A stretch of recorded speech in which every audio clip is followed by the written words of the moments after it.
And we're back, heavy signing in again. Welcome to the Swindle. Last time, we were trying to earn enough money for the teleporter, but sadly we died. And that's just what happens. And hopefully, Alva Warbler, you'll be able to do better than your predecessor. And let's do this. Let's go to the banks. Hopefully today we can start the swindle. We just need a little more money. So today I just received an email. Wait, why don't I just blow it up? Yeah, I was talking about email. I think I'll hit you from the wall. I just received an email that my order will be arriving soon, and I'm pretty excited for that. That would be my December. No. Okay, let's hit you first. Very good. And then let's get rid of this, and then let's do this. Yeah, I received an email for my order, which is a well, I assume it's going to be new. It's just a data cable so that I could finally connect my computer to the router physically without using a dongle. Hopefully that would improve my speeds. That's the plan, actually, not however. Should learn to speak in the English.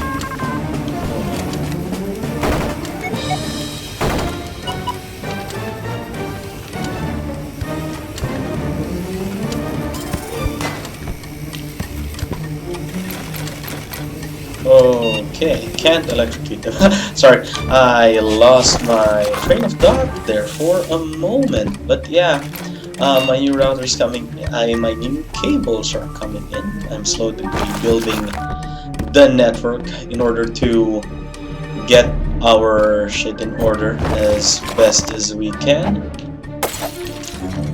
And hopefully, this streaming thing, this YouTube thing would actually work out.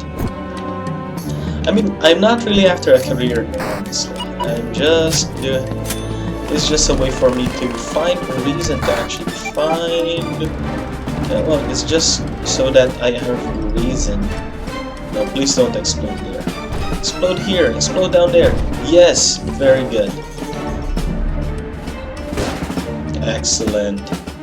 Yeah. Streaming is just a way for me to. It's just an excuse, really, for me to go and play.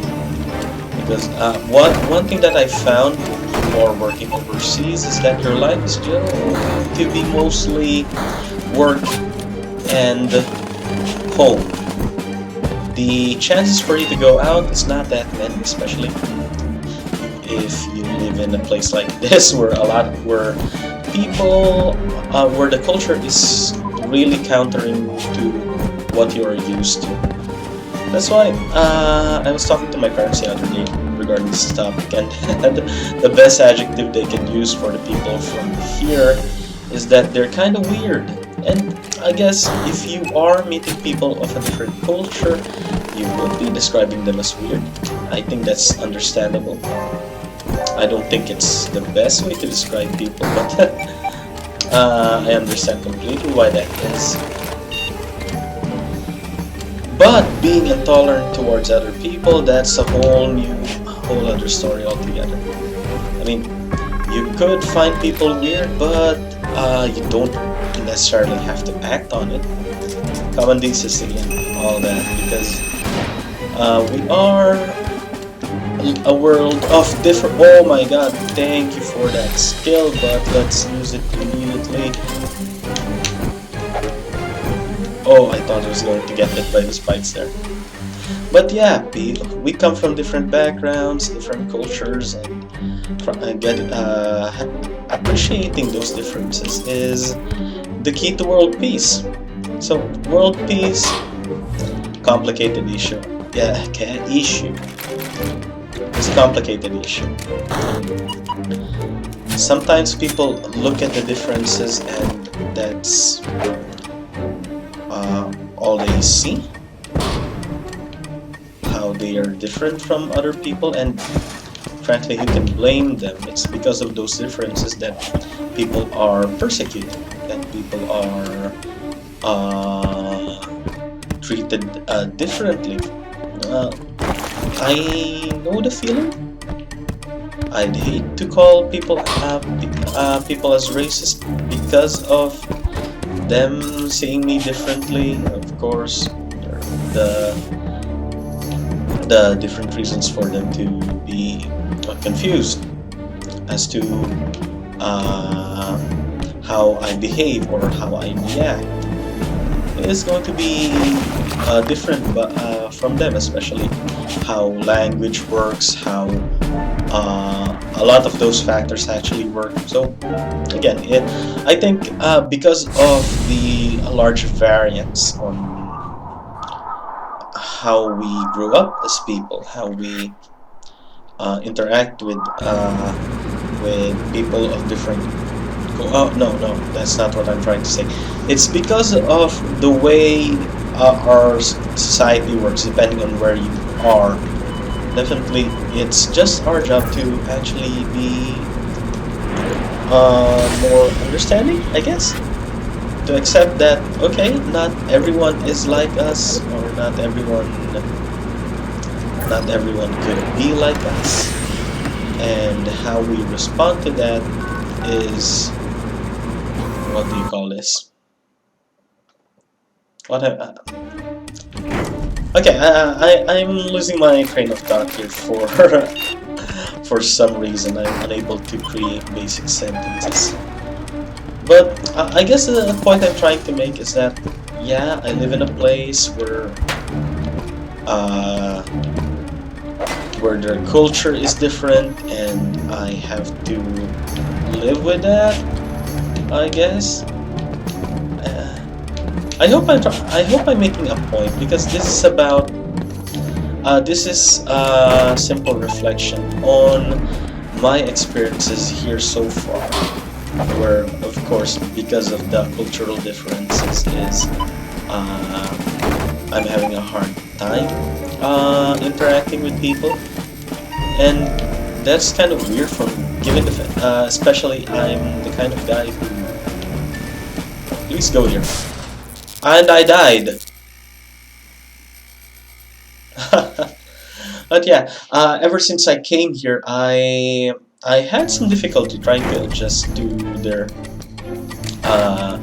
to the culture of how people interact, because I know there are some universal truths like smiling and the like, how smiling works, but language, oh my god, I know how to speak their language, but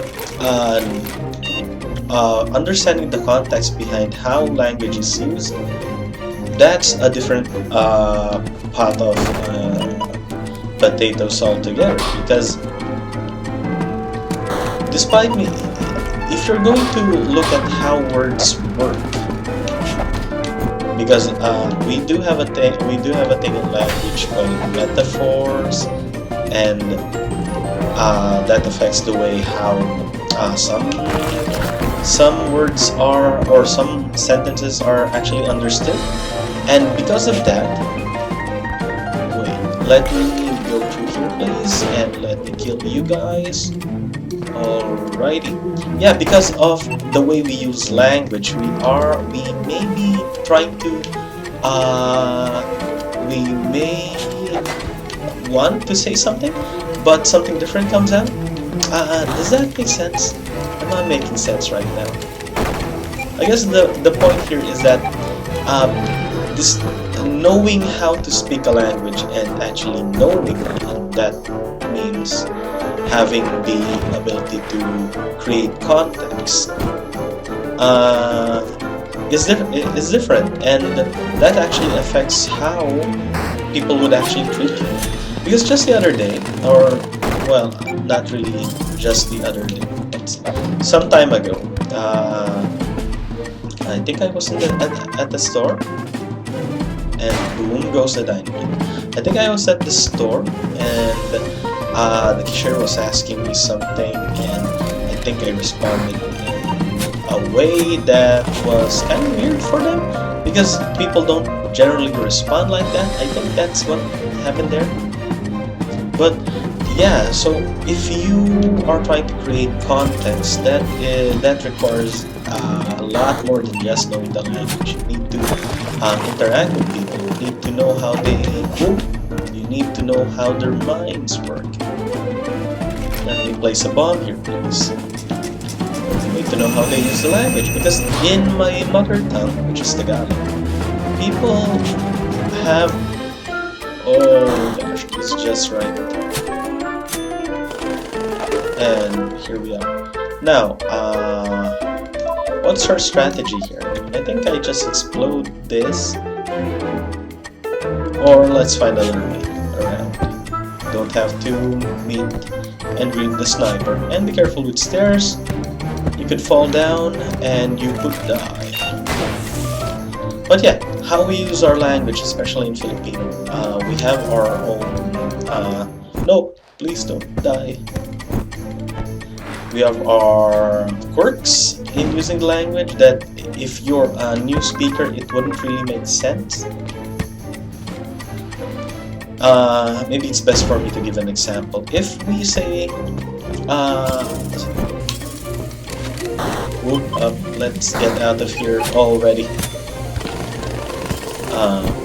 I'm having a hard time expressing this idea. It's floating in my head for a while, and maybe because yeah, how the way I'm getting treated at work is making life difficult sometimes.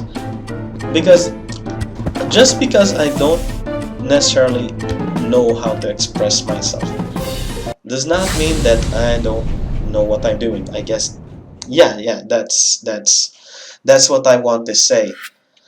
And because I'm having a hard time expressing myself, that leads to people judging my character personally, I guess. Is that the right way to describe that? Oh, I don't know. I'm just rambling to myself. To myself, trying to get a coherent thought out. But yeah, language is more than just knowing how to say a particular sentence. It comes with mannerism. There was this one video from What I Learned. It's a YouTube channel about what he learned, and he did mention that when it comes to language acquisition, input is more important than active practice. Of course, pronunciation is important. That's why you have to say the words. But shoot them! Shoot them! Do you have enough bullets there? Does not. Oh, I was trying to hit him twice. But yeah, if you are going to learn a language, it's best if you are able to get the context of what people are trying to say, instead of just okay, this is how you say I want cabbage, or I want to buy this, or I like this thing. Knowing those things are important, sure, of course, but it isn't enough. You have to know how they say things, or how they use particular phrases. That way, if you're trying to imply something like, okay, so what does that word? Or it does not necessarily mean what's the literal translation of, oh my god, what just happened?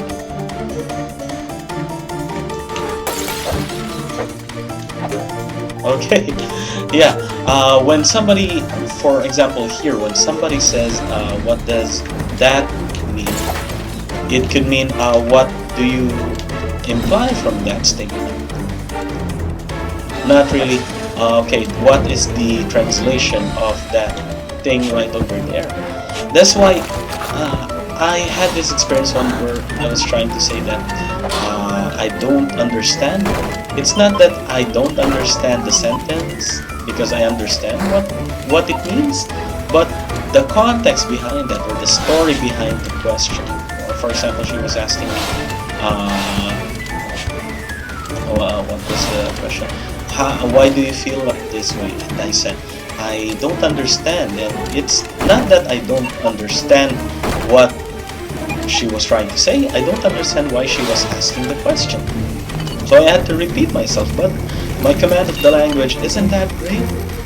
And it was just a terrible experience altogether, that running around in circles, not knowing what was trying to be implied, and it was just a difficult ordeal altogether. So again, if you're trying to learn a language, it's not enough to actually have an idea of the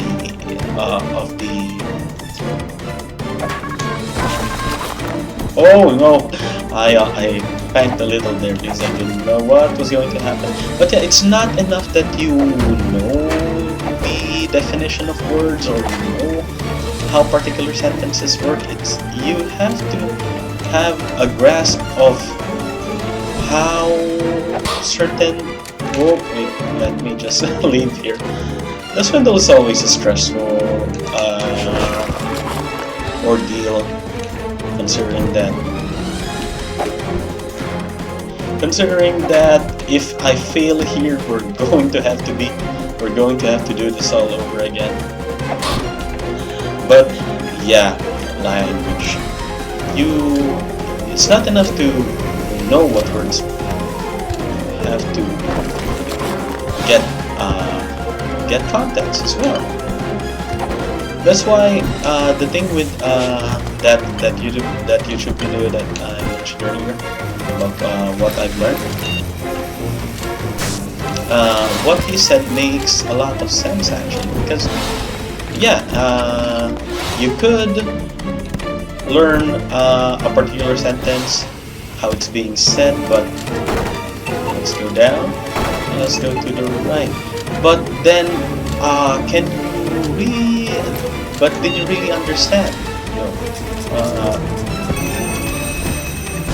I'm just going around in circles here, trying to talk to myself. I mean, bad experiences can lead you to think about those things. Maybe that's the reason why I'm thinking about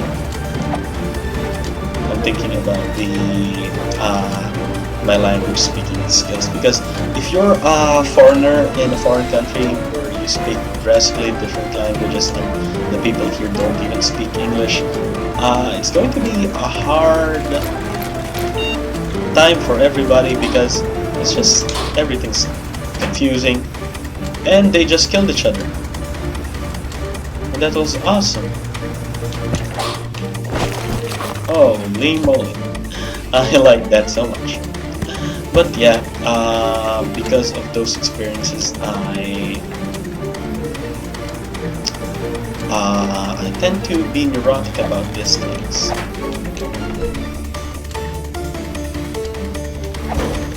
Okay, let's hit you there twice. Oh, did you just contemplate on his dead body? I think so. Why do you stop randomly? Don't do that. Okay, so let's get rid of his footing so that regardless of where he is, he's going to die. Oh, and he did not die. That is strange. Doctor Strange. Yeah. I mean, the main reason I'm thinking about that is because of the fact that sometimes people consider your ability to speak a language as a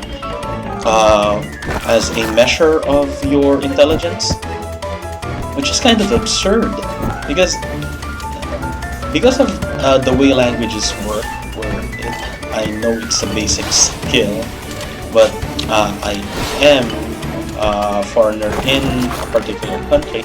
Just because I could not speak your language does not mean that my intelligence uh, is the same of that of a baby who does not know how to speak as well. Yeah, so that's the story right there. Actually, people in a different part of the world will judge you on that.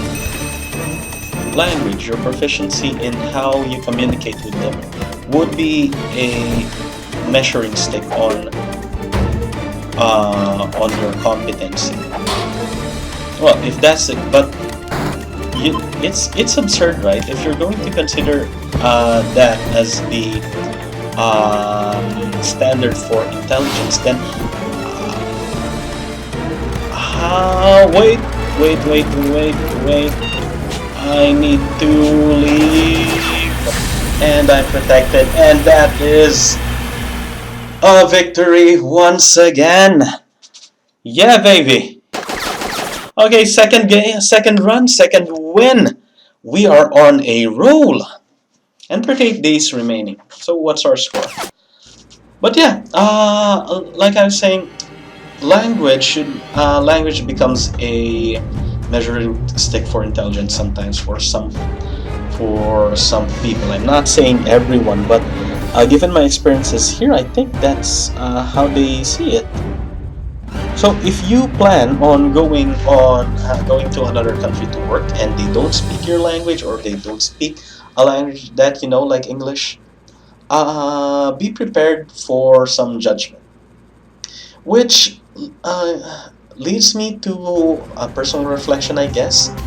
I mean, I'd like to ask myself, is that how I think when I hear somebody who isn't unable to speak coherent English or coherent Filipino, that I judge their intelligence based on their inability to speak a particular language?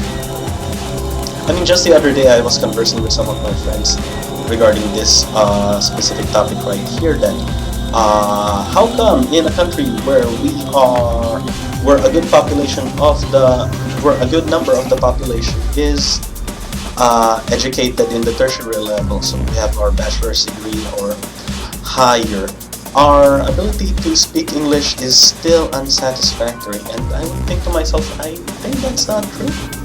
A lot of us are actually able to speak English properly. It just so happens that there is definitely a subpopulation, especially in the poverty line, or especially in those who do not really engross themselves in the language as much as we do, are speaking not as competently as us. But then again, that does not mean that they are incompetent in any way. They definitely have trade skills. They are in professions that save lives or protect people.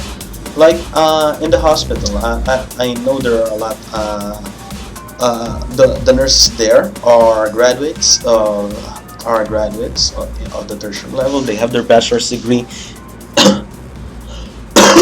Oh my God, sorry.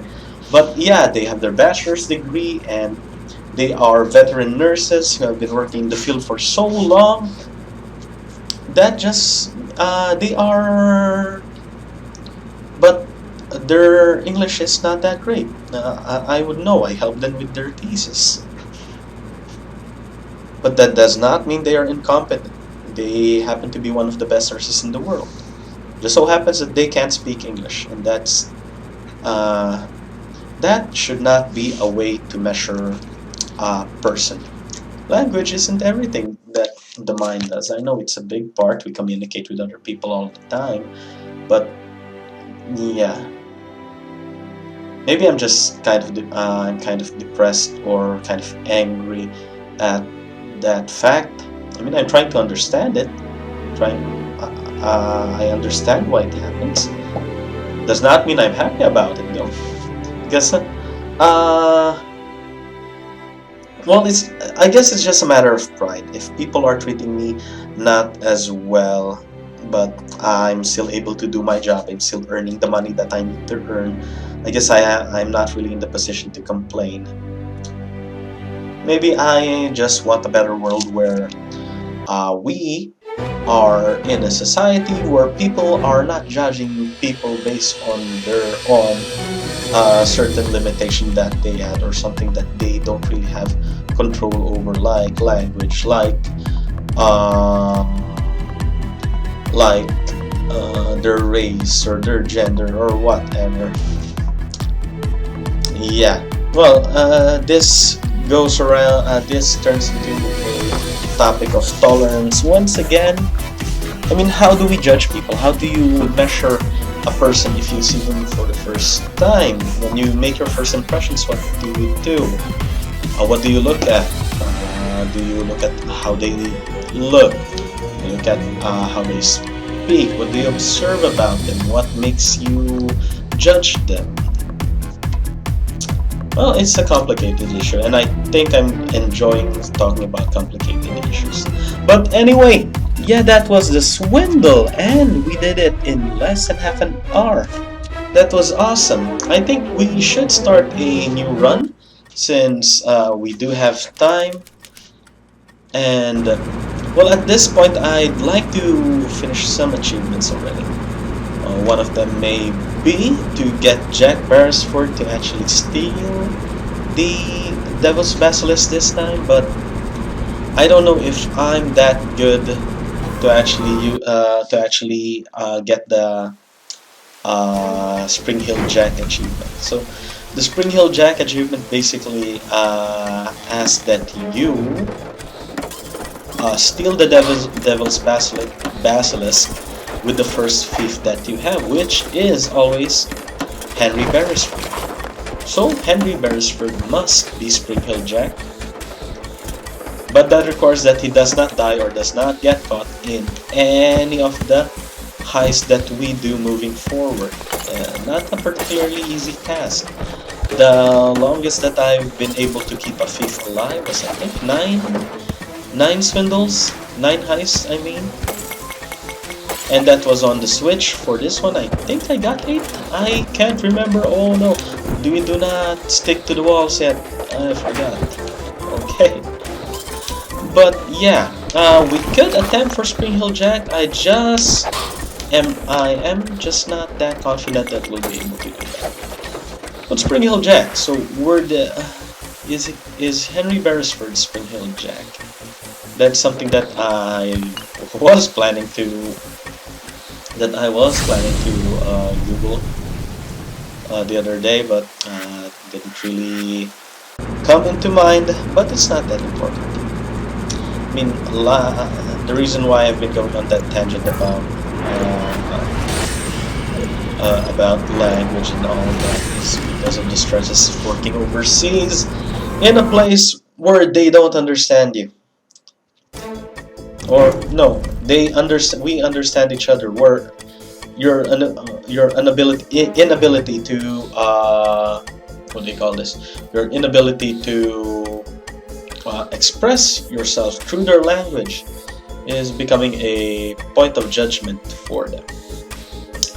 But let's try not to think about it like a new run. It's a new day. We have a double jump. We would like to get £1,000 for this run, if at all possible. If there's more than one computer, that would be possible, so that we could get the wall jump, because the wall jump is very essential in navigating these corridors here, because that way we can avoid the cops easily, and there are 2 of them. Can I hit you? No, I cannot. Don't even try, don't bother. Just do this. I mean, again, the hitbox for this game is confusing, especially if you're like me who plays it on the Switch as well. You do need to take note of the... Oh, we can buy the double jump as of now. Ooh, or the wall jump, I should say. And okay, we can leave. That's all of the moon. So yeah, that's why I'm playing this game, or that's why I'm streaming what I play. It's kind of a way of de-stressing, really. Let's close the door. Let's not be rude. And then let's go out. I mean, why do people stream their games? That's another question right there. Is it because for the money, like some of my friends are planning to do? They plan to do this as a career, to get a big enough audience. Maybe it would be worth it. For me personally, it's just a reason. It's just a way for me to have a reason to actually play these games. My backlog is way too high. My Steam library, it only has 50 games, but I think half of them I haven't really played, or have only just less than a few hours in them. Like the Portal games. I mean, I've played the Arkham games, but it was I didn't own the computer at the time. It was owned by somebody else, and so the save file was mine, but I didn't play it on my Steam account. I was poor back then. Oh, water. Apple cider water. It's a great drink. Keeps your blood pressure in check. Makes sure that you are not well, improves digestion, allegedly. Of course, all this health clutter. What? I got caught? Wait, let's see if there's another computer that I missed. Nope, no computer, just petty cash. We got most of it. If this is at least 80%, it will, or at least more than 50%, it will be considered a successful heist. I hope it is, because we got caught. Okay, 93%, that's still a successful heist right there. Well, for the first level, we have already been upgraded to what we need to be upgraded to. We have the double jump, we have the necessary shenanigans to survive the warehouse district, except for the bombs. I would like to get the bombs, please. So let's just wait for this guy over here to come and present his face to us. And that's my blackjack. To your face, Mr. Robot. Well, speaking of Mr. Robot, for anyone who watched that show, the ending of the first season was annoying for me because it didn't really resolve anything as much as present newer problems. Because, sure, Evil Corporation is now, what do they call this? What did they do to Evil Corporation? I think they hacked it, and Rami Malek's character, who is not Mr. Robot, Mr. Robot is the guy in his head. Well, technically he is Mr. Robot, but yeah. What am I saying? Christian Slater is Mr. Robot, but Rami Malek has Christian Slater on his head, so he is technically Mr. Robot, but then again he's not. It's a different personality, and it's just a complicated thing altogether, which it's not really worth.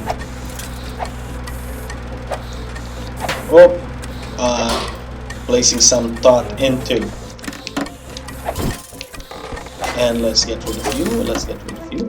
Let's close this door so we don't have to worry about you ever again. Yeah, Mr. Robot, I did not find that ending satisfying.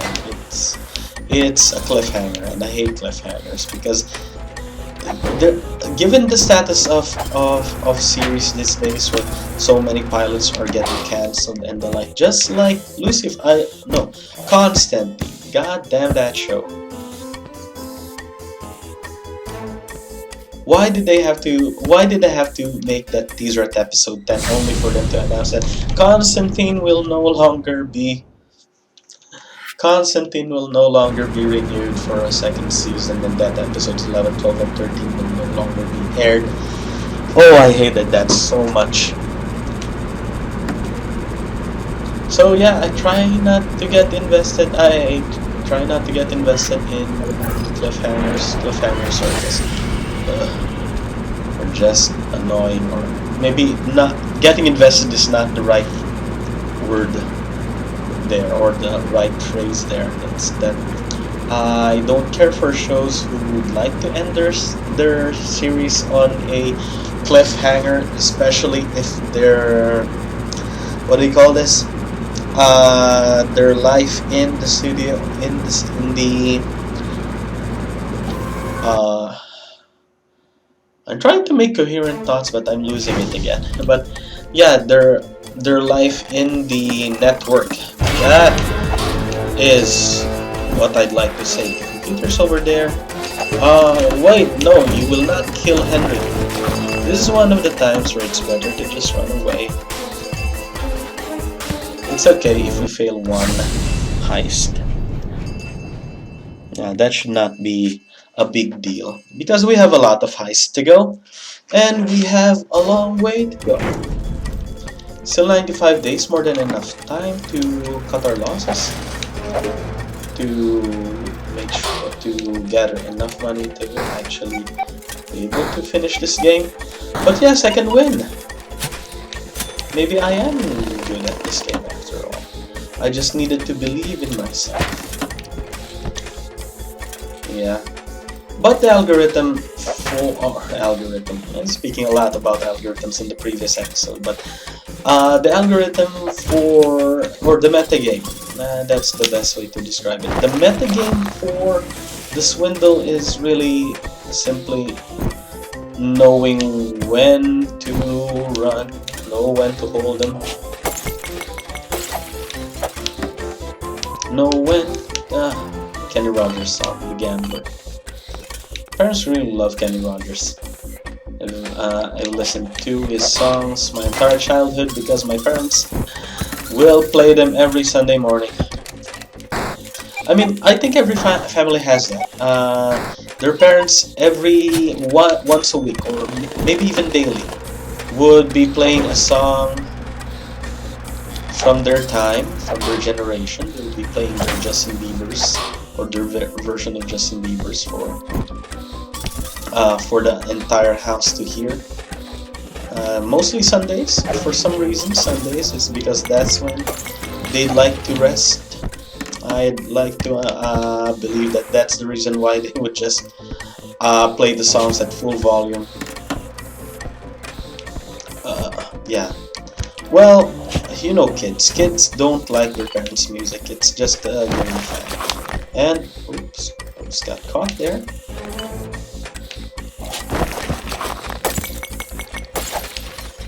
Yeah, parents don't hate their parents' music. It's just a fact.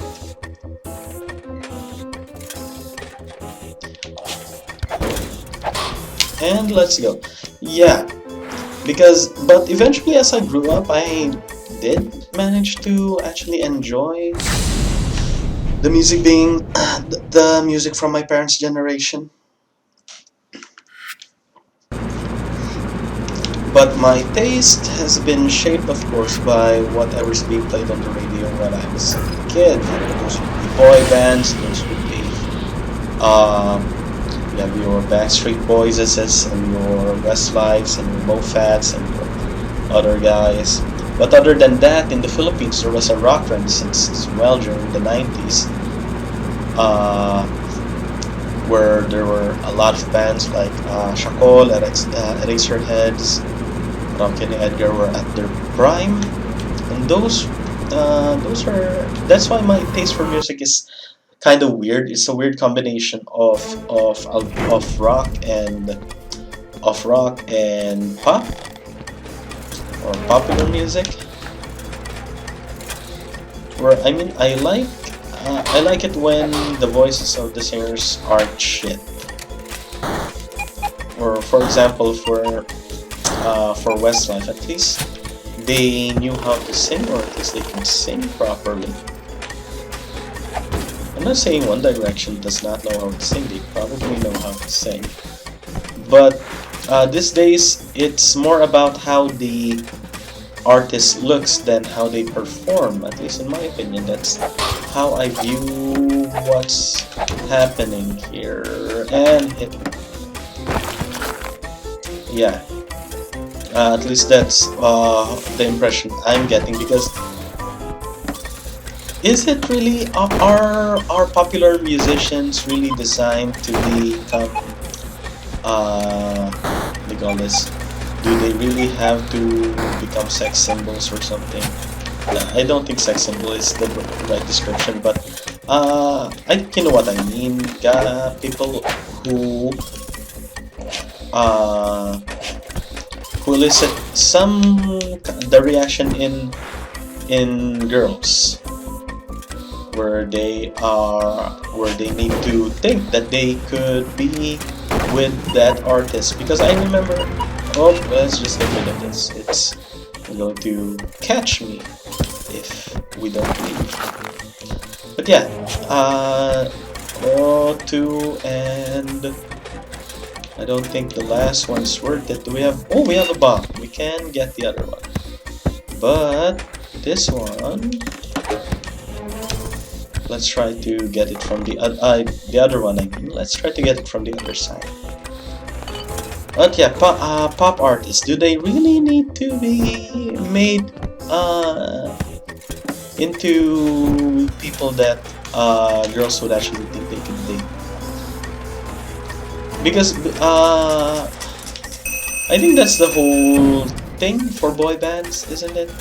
Their primary audiences are girls of a certain young age. I mean, don't get me wrong. I do enjoy the music personally, because I think I like the lyrics. I think well, no, I don't think. I really like the lyrics.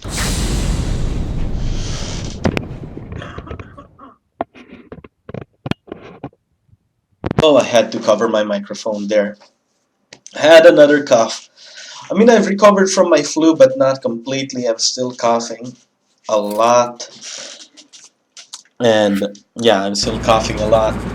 And sometimes hard to manage the cough sometimes. But yeah, anyway, we're going to be activating the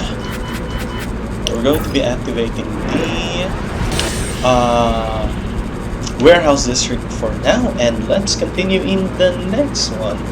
Thanks so much for watching, and if you had to listen through that entire tirade, I hope you were at least entertained by what I was saying. I'm sure I know I did not make a lot of sense there, but I'll see you guys in the next one. My name is Heavy, signing off.